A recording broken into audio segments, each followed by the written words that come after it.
Shalom Chavrim, I'm Steve Ben-Nun. You're watching Israeli News Live. Got so many different videos up, and of course different things we're going to be sharing with you guys this evening.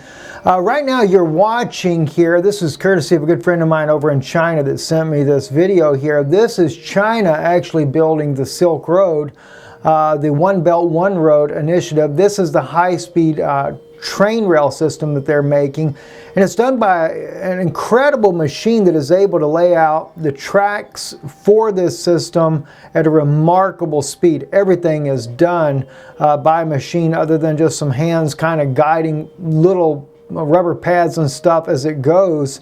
But at any rate, I've already been looking at this with you guys on a biblical perspective, and I think that what we're seeing here is something that is very remarkable that is happening as I'm examining biblical prophecy in light of an economic boom that is coming to the world, but an economic boom that's going to be part of a new world order.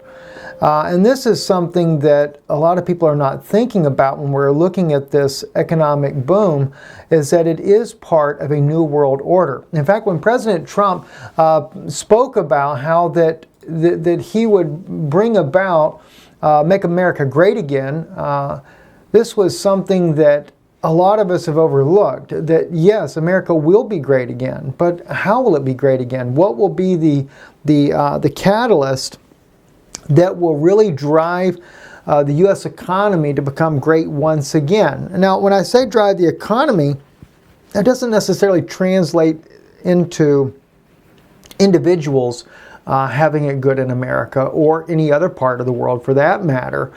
This is more about a new world order economy. And yes, there are going to be some very wealthy people as a result. And yes, America will benefit from it as well. It would have to benefit because, after all, when we read the prophecy of Revelation 18, we see that there comes a mourning for the loss of the one city that makes everything so great in the world. And there's been all kinds of opinions about what city this actually is. And I happened to stumble across a prophecy today in the book of Ezekiel that may very well identify this city. First, let's start with the book of Revelation, and then we're going to be going through a lot of things that are happening in the world, all over the world, going back to the city of Neom, we'll go back to China, we're going to go back to Europe, the things that are happening there, Israel, the things that are happening there, the different things that have been said with President Trump, Prime Minister Netanyahu, and you'll begin to see the pieces are falling into place for a new world order. Very obvious what's coming. And this was something, by the way, too, the scripture in Revelation that I had shared with a good friend of mine, a dear brother. I shared with him many years ago, probably some 15 years ago. I made the statement, we've never seen the true economic boom that could fulfill the prophecy of Revelation 18. And I said that to him because I said, you can't say that America has caused the world to be economically great, that all the merchants of the world would mourn over her if it was America. Some people say it's Washington, D.C. When Washington is destroyed, then the world will mourn because America made the whole world rich. No, we didn't make the whole world rich. And for that matter, neither is any country in modern times. So let's take a look at the scripture first. And after these things I saw another angel come down from heaven, having a great power, and the earth was lightened with his glory. And he cried mightily with a strong voice, saying, Babylon the Great is fallen, is fallen. Babylon the Great is fallen, is become the habitation of devils and the hold of every foul spirit and cage of every unclean and hateful bird.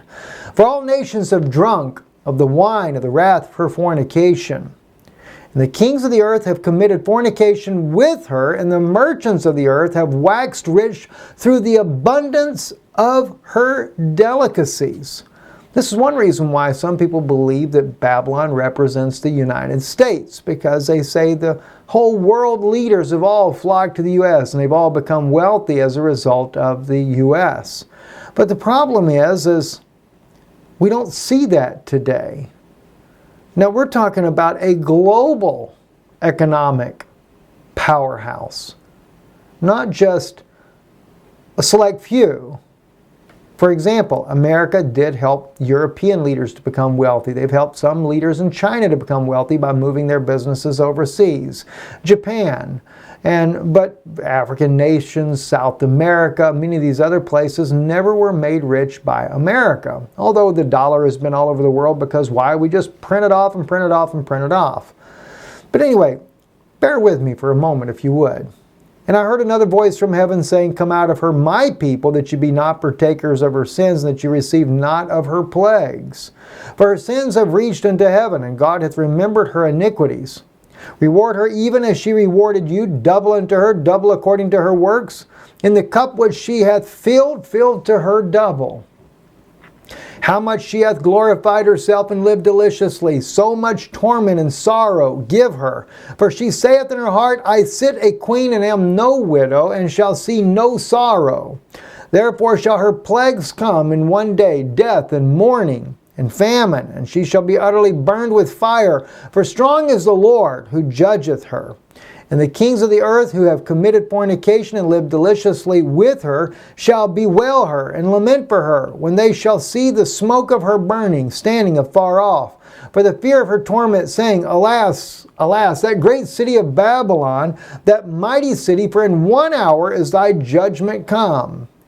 And the merchants of the earth shall weep and mourn over her, for no man buyeth their merchandise any more, the merchandise of gold and silver, and precious stones and pearls, fine linen and purple and silk and scarlet, and all fine wood, and all manner vessels of ivory, and all manner vessels of most precious wood, brass and iron and marble, and cinnamon and odors and ointments and frankincense and wine and oil and fine flour, wheat, beasts, sheep and horses, chariots, slaves, and souls of men. Notice that. Even the souls of men, we're talking about slavery, is back on the market again. Now, I'm going to say something here. Some people would still say, well, that was America because of what happened during the slave trade 200 years ago. But that's dead. That's long in the past and no more part of our history. But we do have a slave market already growing today. In northern Africa, they are selling, Arabs are selling black men and women as slaves today here in modern times. And the fruits that thy soul lusted after are departed from thee, and all things which were dainty and goodly and departed from thee, and thou shalt find them no more at all. The merchants of these things which were made rich by her shall stand afar off for the fear of her torment, weeping and wailing, saying, Alas, alas, that great city that was clothed in fine linen and purple and scarlet and decked with gold and precious stones and pearls. For in 1 hour so great riches is come to naught, and every shipmaster and all the company in the ships and sailors, as many as trade by sea, stood afar off, and cried when they saw the smoke of her burning, saying, What city is like unto this great city? And they cast dust on their heads, and cried, weeping and wailing, saying, Alas, alas, that great city wherein were made rich all that had ships in the sea, reason of her costliness, for in 1 hour she is made desolate. Rejoice over her, thou heaven, and ye holy apostles and prophets, for God hath avenged you on her. And a mighty angel took up a stone like a millstone and cast it in the sea, saying, Thus with violence shall that great city Babylon be thrown down, and shall be found no more at all. All right, so it's a glorious time, but yet those that are wealthy of the earth, and it's not the peoples neither. If you ever notice, everything is about the merchants and the shipmasters, etc. All right? Well, you might say, well, Steve, are you saying that maybe China is that city after you start showing us this One Belt, One Road initiative? Is that what it is? No. But China does play a critical role in all of this because, after all, China is helping to reestablish the ancient Silk Road. And, of course, that ancient Silk Road is a road that was set up back during the times of the Roman Empire. In fact, it was actually after Tyre was toppled by Alexander the Great. Tyre was another mighty city, very much like that of Rome today. We're going to look into that in just a moment. In fact, Tyre fits the biblical pattern to the T and said about her the exact same things that are spoken about this Babylon city that would fall, that is represented in Revelation 18, that is to be fulfilled in modern times. Tyre also fulfilled that type of a plan. And of course, then Tyre was overthrown after Alexander the Great overthrew it. Then the Roman Empire, the Babylonians, they it is then taken over by the Roman Empire. Now, when the Roman Empire has it, it's a new thing going on. And of course, the Silk Road was very much in play back then as those things went on. Now, another interesting thing is to keep in mind, as I've shared with you this photo here in the background so many times before, and I do believe, let's just quickly, I think maybe we can save the image here. We got it up here on the desktop anyway, I'm sure somewhere here. And just to share this with you, because you need to be able to see this.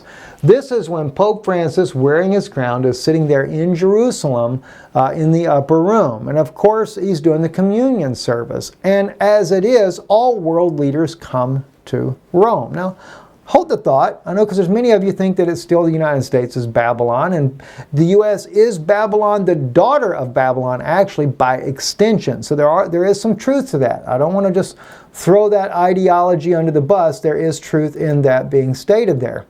But there's other things that have been going on that have really caught my attention, and as to who this really is. And this is a statement that was made by Prime Minister Netanyahu with President Donald Trump about a regional move. I want you to keep this very close in mind, and then we're going to talk a little bit about these things that are going on here. Listen to this.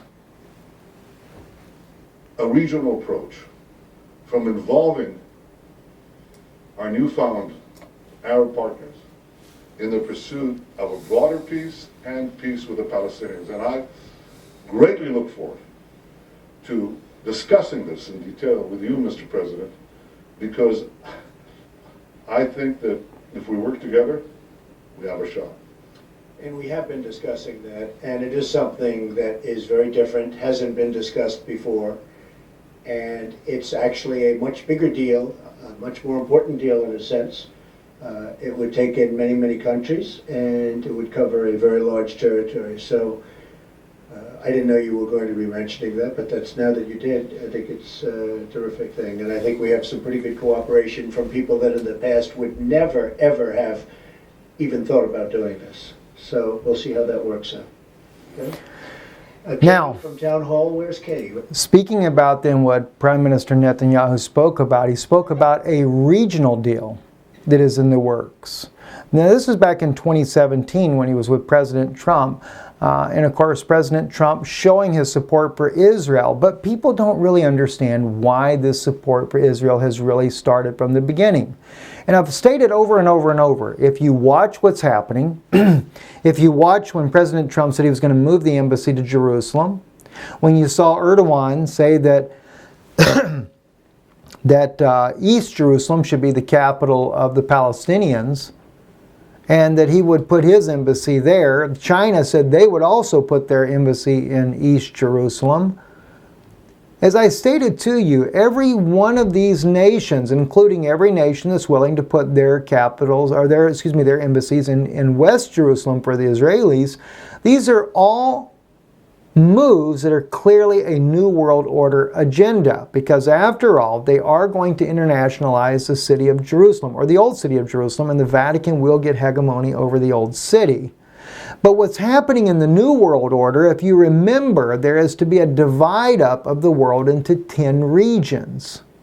Russia is going to get a much larger region themselves. In fact, tomorrow, President Trump is meeting with President Putin in Helsinki, Finland. And there has been some concern amongst European partners that Russia and the United States are going to discuss dividing the security of Europe between the two. If that were to happen, it would very clearly let me know that yes, we are seeing a new world order based on the 10 regional blocks, because part of what Russia was supposed to get in this 10 region block was Estonia, Latvia, Lithuania, and even possibly Ukraine and other parts there of Eastern Europe are supposed to go under the control of the Russian bloc in a New World Order. But it also becomes a free trade zone of sorts. In fact, this is exactly what Prime Minister Netanyahu, though he's talking about security, this is really what he's speaking about when he talks about this regional bloc. And I'll play this for you again.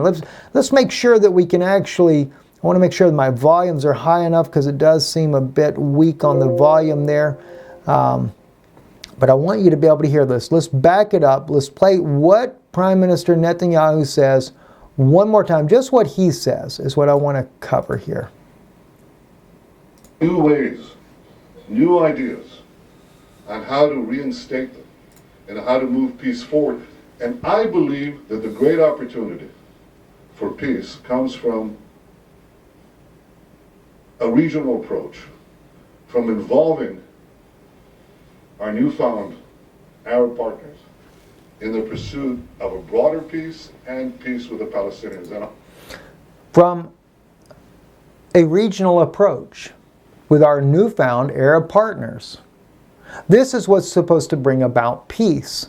Now the funny thing is the entire Middle East is embroiled in war. But as I mentioned to you guys some time back, if you look at the 7 countries that America was to take out in 5 years, every one of those countries had something to do with this Silk Road. Now, is it coincidence? I don't think so.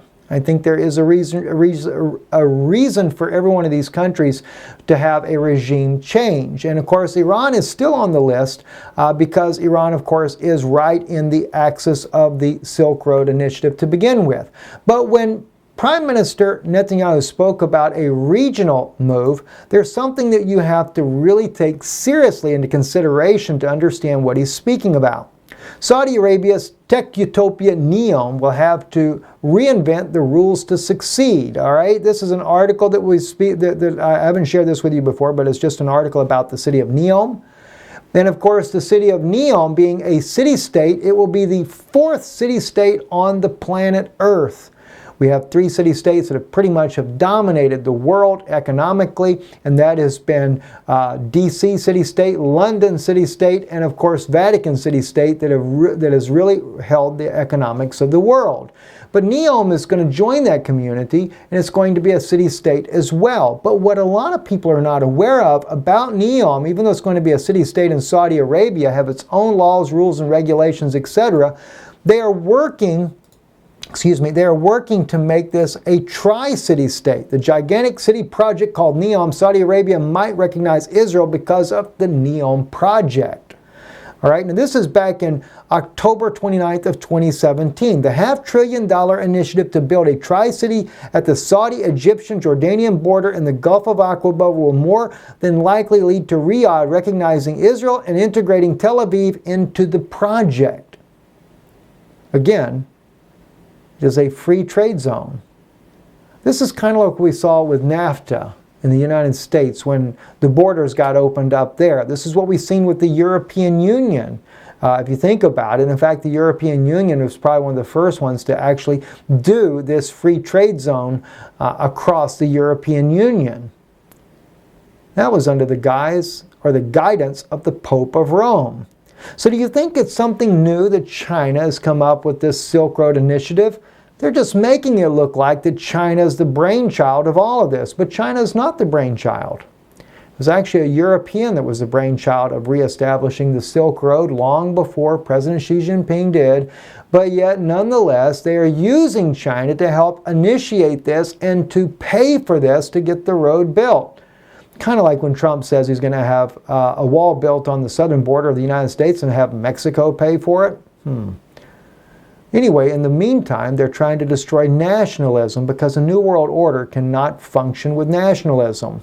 Now, at the same time, this all kind of reminds me of the glory days of Solomon, as we read over here in 2 Chronicles We see here that Solomon says, now the weight of gold that came to Solomon in 1 year was 666 talents of gold, besides that which the traffickers and merchants brought, and all the kings of Arabia and the governors of the countries brought gold and silver to Solomon.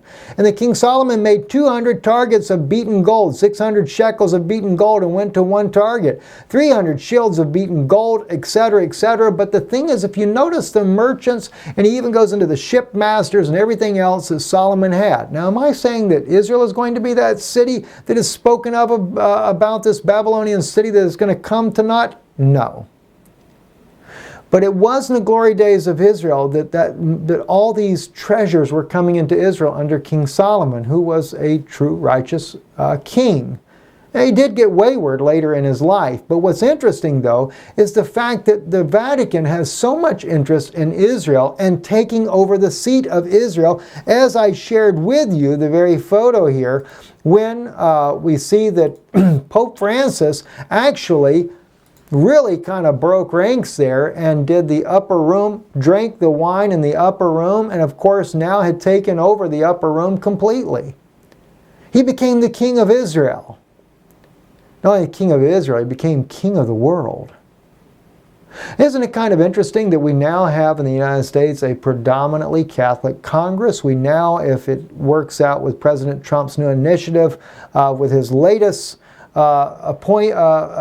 choice for the appointee to the Supreme Court, another Catholic, which will give the Catholic a 5-4 majority over the highest court in the land of the United States. Think about all these things. None of this stuff is coincidental, friends. Everything is happening for a reason. Now, as we move along, the gigantic city, the project called Neom, right? So Tel Aviv would be integrated into it. But if you go to the very last part of the article, we also find out that it states here, Russia and China would feel more strategically secure if Israel was incorporated into the mega project so that its territory could be used for overland transshipment between Red and Mediterranean seas via the Red Med Railway proposal, which would then make Neom infinitely more attractive from a logistic perspectives for all sorts of investors. If Saudi Arabia doesn't recognize Israel, then this non-Suez workaround is impossible, and Neom city-state loses its grand strategic significance in the context of the multipolar world order. Interesting, right? Which could consequently lead to a lack of investment and therefore the potential failure of Vision of 2013 flagship project.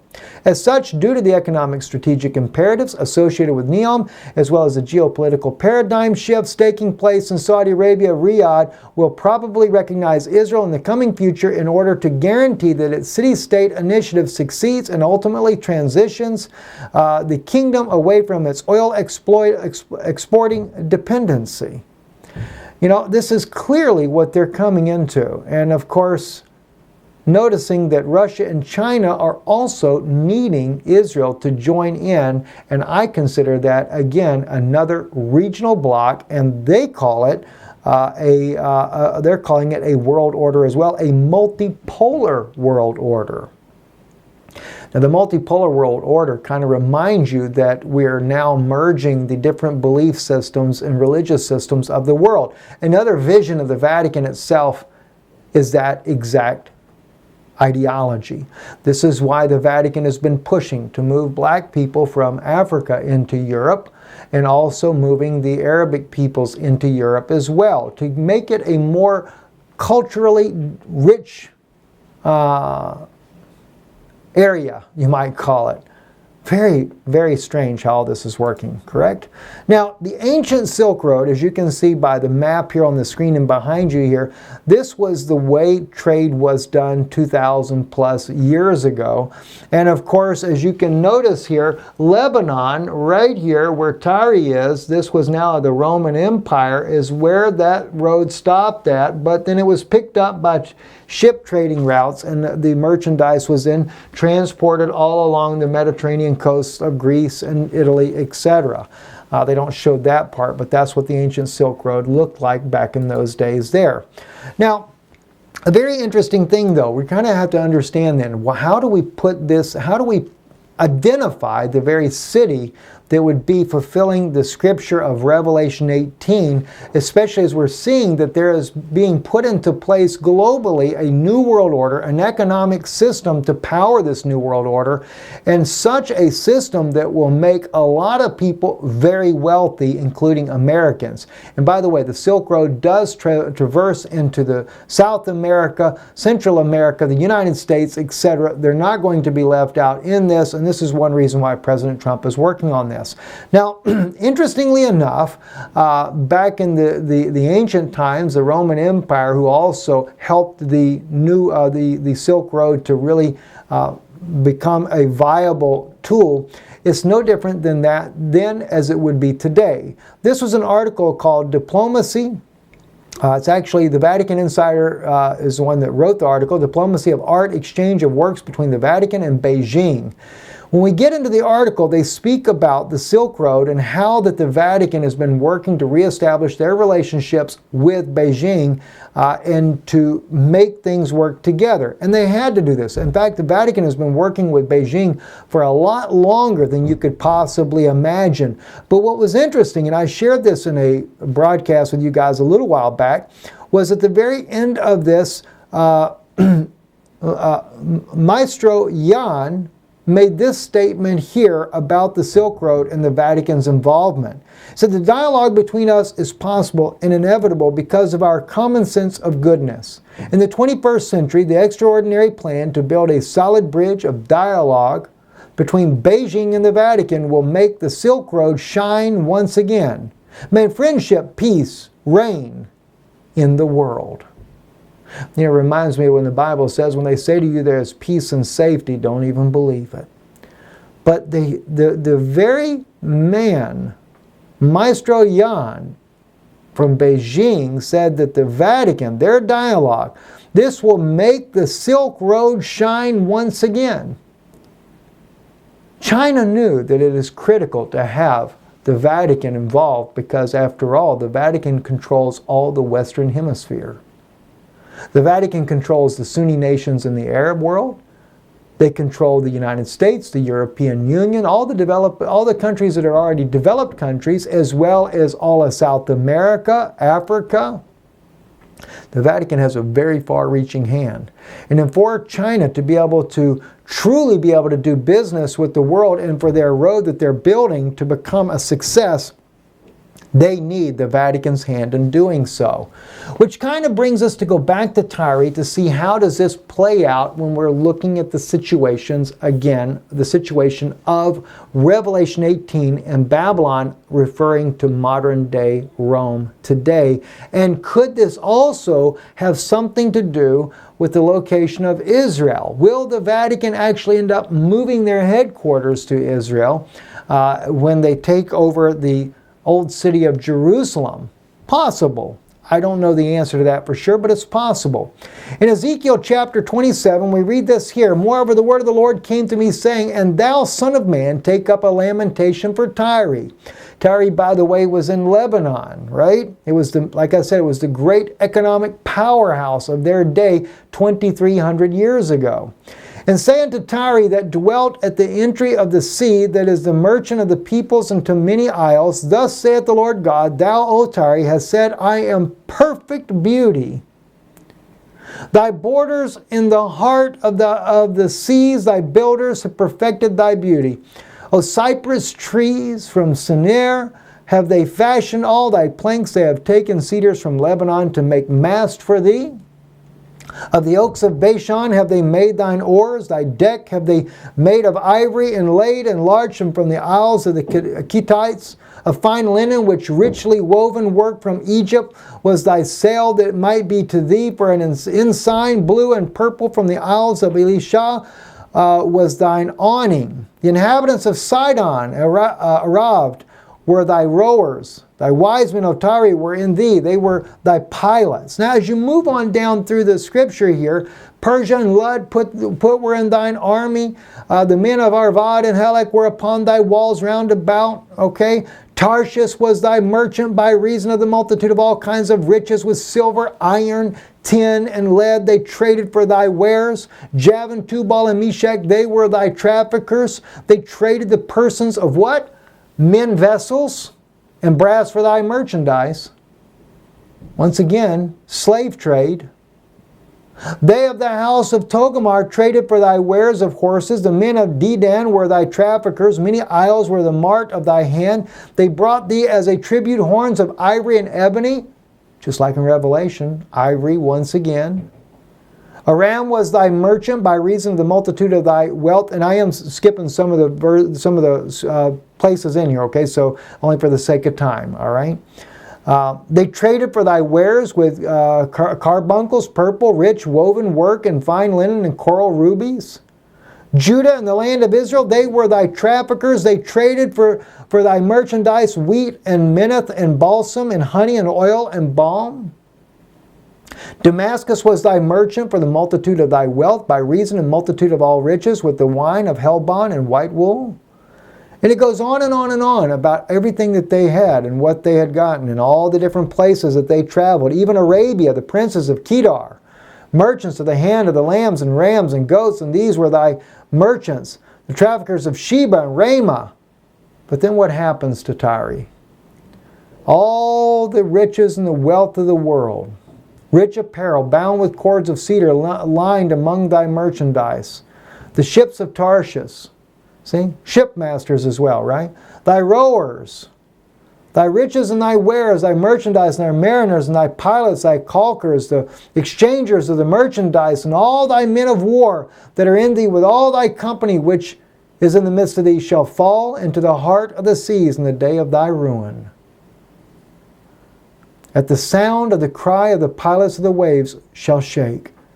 In all the handle of the oar, the mariners and the pilots in the sea shall come down from their ships. They shall stand upon the land, and shall cause their voice to be heard over thee, and shall cry bitterly, and shall cast up dust upon their heads, and they shall roll themselves in the ashes, and they shall make themselves utterly bald for thee, and gird them with sackcloth, and they shall weep for thee in bitterness of soul with bitter lamentation. Sounds like what happens in Revelation over Babylon when she falls, doesn't it? Why? Because all their wealth came to an end.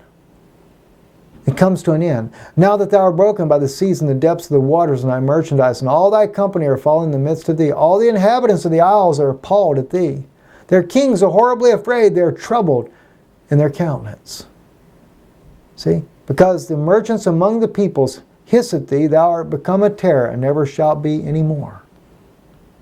But you know what's interesting? There's a legend that out of Tyre, as we look into the historical side of it, was a goddess that arose from there. And it's considered to be the birthplace of Europa. And that, by the way, friends, is how Europe got its name. Who gave aid and fell in love with Aeneas of Troy. The name means rock, and the city consisted of two parts, and the main trade center of the island of Old Tyre, about half a mile opposite of the mainland. The old city, known as Usha, was founded in 2750 BCE, and the trade center grew up shortly after that, in the time of the island of the complex there. Isn't it interesting that we actually, some of these names here, besides the fact of Europe, well, we also have Troy as also, these things are found in Europe to this day, and how that is actually related to Rome itself. The very Vatican. I say Rome. Why do I say Rome? Because after all, if any of you may be familiar with this photo right here, this is when the European Union was actually being signed. Pope Innocent is the huge statue that is in this room where the European Union signed the agreement for the European Union, which also became a free trade zone. And in fact, recently when the European Union was being kind of pulled apart at the seams with Brexit and everything, the European leaders all went to the Pope of Rome, Pope Francis, and they said, we need guidance. And we've come to you. We look to you for that spiritual guidance to what we should do to save the European Union. The New World Order is his plan.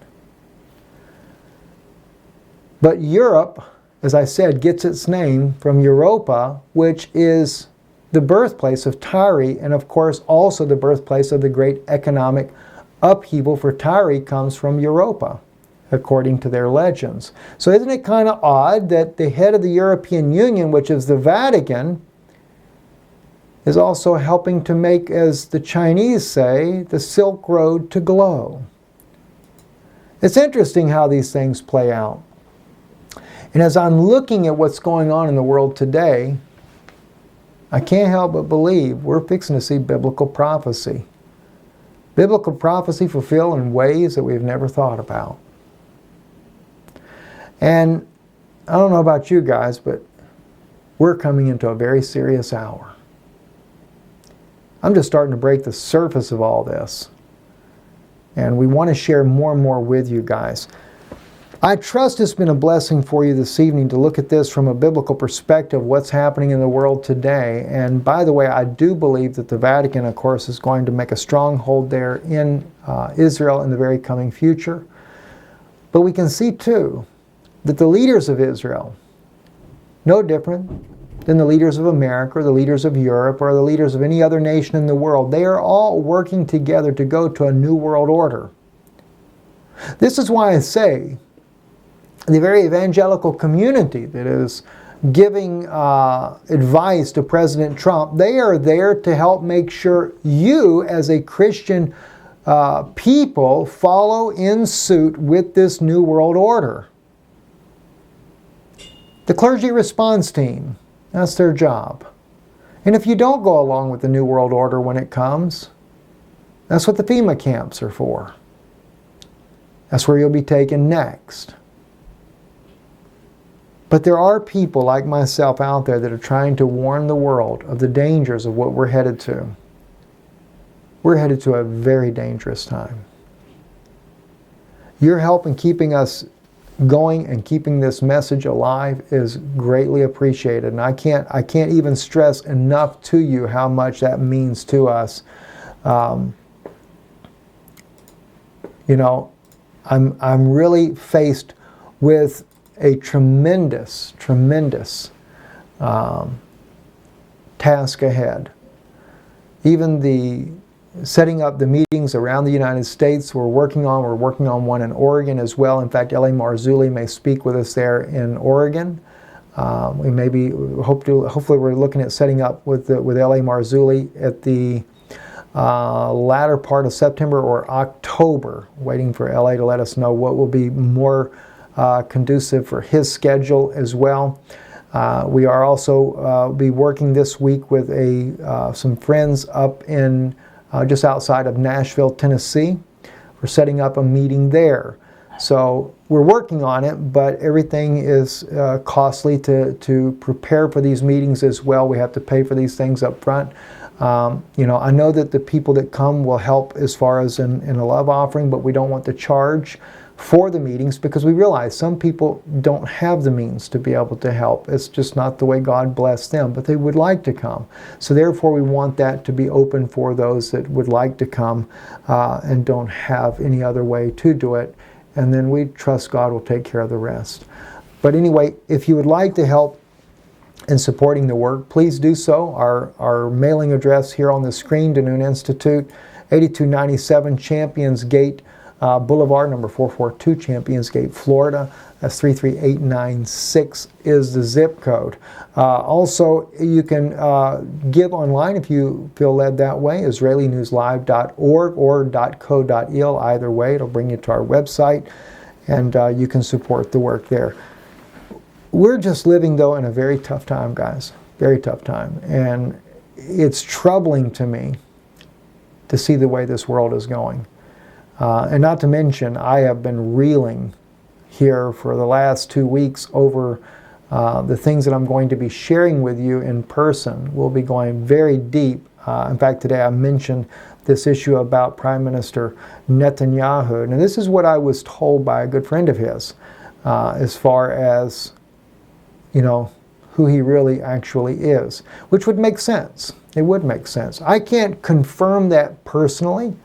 I just know it's a friend of Prime Minister Netanyahu, that we both had the same friend at one time, and who shared with me who he really is and how he would never publicly say that.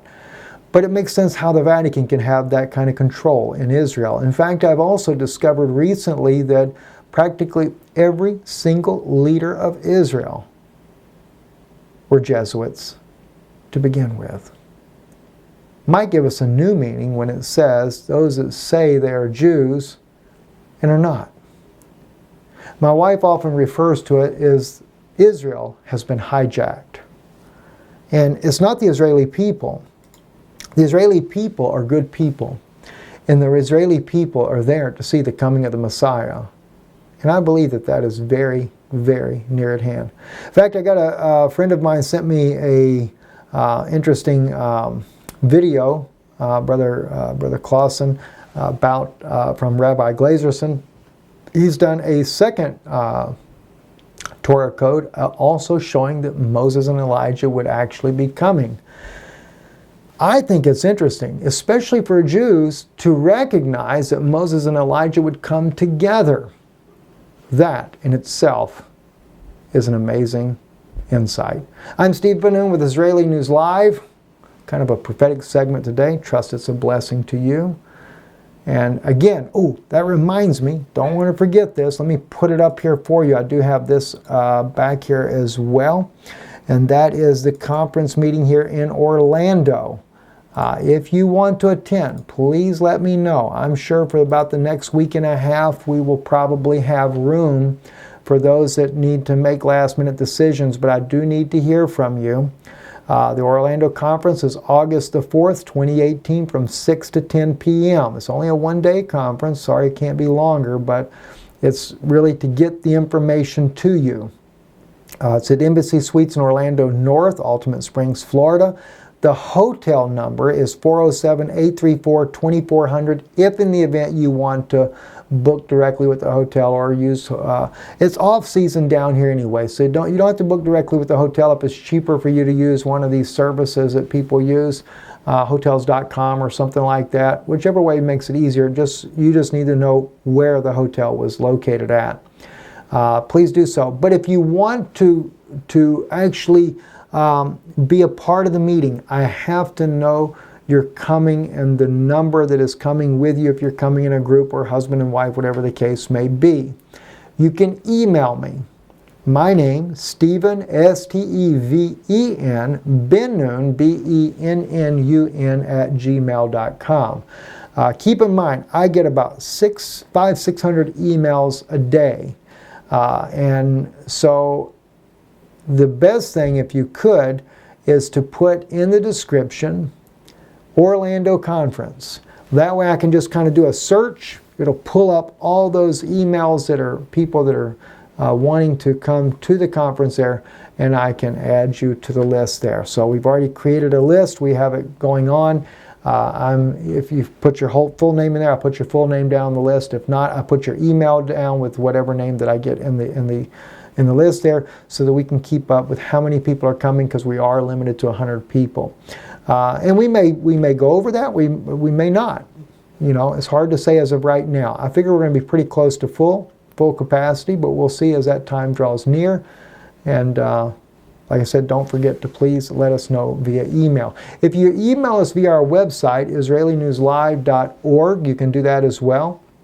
I will be checking the emails there.